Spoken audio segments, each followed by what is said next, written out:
Trump wasn't elected to anything. I don't care how much fraud was committed to appoint him my symbolic ruler. Trump ain't my goddamn president. I'd be saying the same thing if the elite appointed Clinton president. In fact, everything I'm about to say about Trump could easily be moved around just a little to apply to Clinton.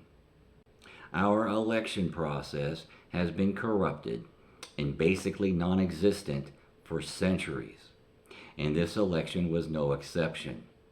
There's no way Americans would freely elect a lying, thieving, raping, billionaire child molester to be president. It did not happen. Americans aren't that stupid, callous, or gullible. It was the third party voters and we who voted by not voting who said no to both these criminals. We won that election. We outnumbered the voters for both major parties combined. But of course, our no votes don't count, and the elite had to place someone as our symbolic overlord. A few years ago, I heard a major news anchor once say that non voters were simply happy with the status quo. This is a complete misrepresentation of the philosophy of non participation. Being happy with the way things are is not the main reason most people don't vote. Rejection of the system is the main reason. It's reported that 113 million Americans partook in this election sham. This is just another elitist lie to create the illusion of electoral legitimacy. Well over half of the eligible American voters did not vote for president in this election. I don't care what lies the elite tell. If you voted, if you participated in this two-party election sham, regardless of who you voted for, Trump is now your new leader. But if you're like me and refuse to legitimize the corruption by voting, no scam the elite pull has any authority over you. This was the most blatantly corrupt American election ever. I called it even before the primaries. I said if Sanders was nominated, he'd defeat Trump. If Clinton was nominated, Trump would win. Do you think the Democratic elite rigged their own primaries to get Clinton elected? No, they did it to get Trump elected. Trump had the support of the fascist right. But thanks to the rigged primary, Clinton lost the support of the radical left. That was the idea. The Democratic elite knew this. They saw the numbers just like I did. Trump was meant to win. First, Sanders was the only candidate that even resembled a true outsider among the major candidates. But if he was elected, he wouldn't have changed anything either. It's ideas, not individual leaders, that change things. And Sanders just represented the same old liberal ideas. Second, the elite wanted one of their own in the White House, and fixing the Democratic primary was paramount.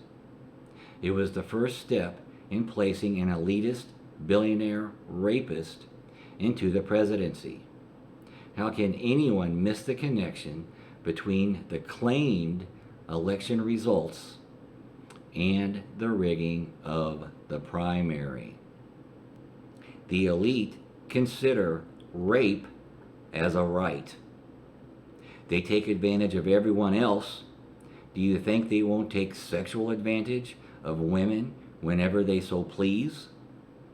To the elite, rape and whoremongering are just the natural right of their social privilege and status.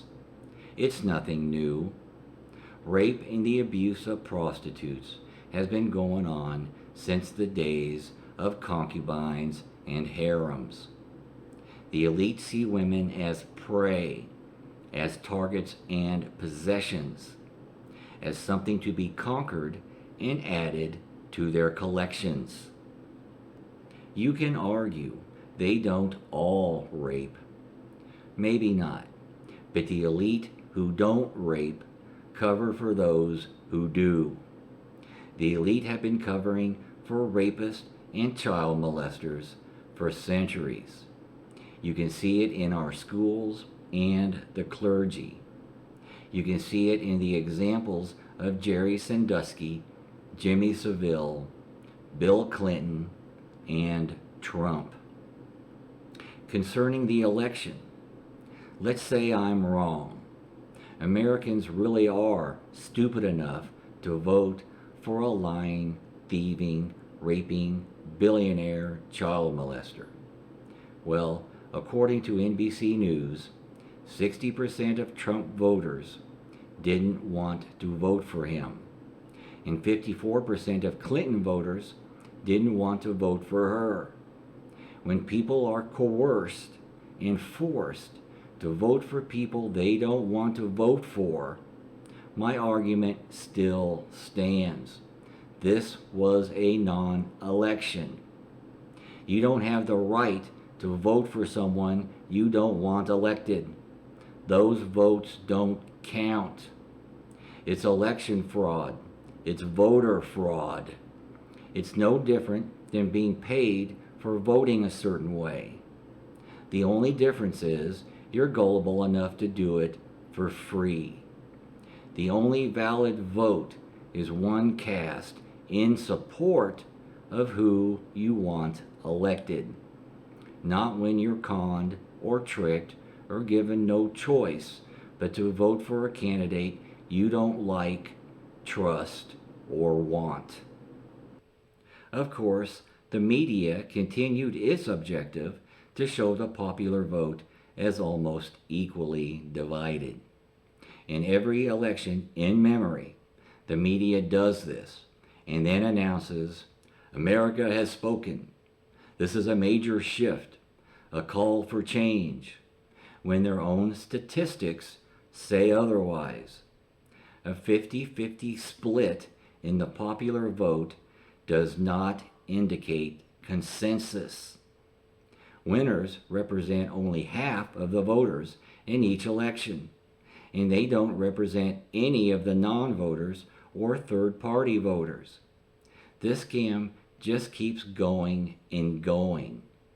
Doesn't anyone else notice these perpetual consistencies?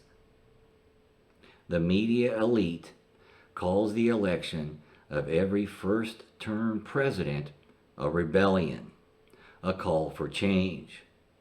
They're calling this election an indication of American rebellion. Why?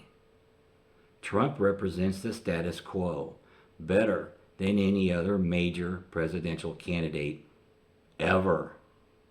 He was the candidate that was the biggest insider. There isn't even the illusion of separation between him and the elite. He is the elite and has now been placed into direct power. Might as well elect a Rothschild, a Rockefeller, a Koch brother, a Vanderbilt, a Walton, a DuPont, or a Gates. The only other election issue I was concerned with was California's Prop 56, the fascist anti-smoker law. I know, no matter what law is passed or who's elected, nothing is going to change for the better for me. Few state propositions were of any interest to me because I know No matter what, I'm going to get screwed. Legislation works the same way. No matter what law is passed, I get screwed. But Prop 56 was able to hurt me directly. Just steal money from my pocket directly. It doesn't steal from the non-smokers, only smokers. Society's new scapegoats. In closing, I just want to ask how the Secret Service feels about now protecting the life of a rapist and accused child molester. They'd say, we're only doing our jobs. We're only following orders. And there's the problem right there. Idiots and morons who continue to just follow orders. Be sure to check out my Equalism channel to learn more about how to rid ourselves of our slavery, and watch my concluding analysis of the ethical implications of this election cycle in the last of this two-part video series. Please share this video and my Equalism channel with as many non-predators as you can. Thanks.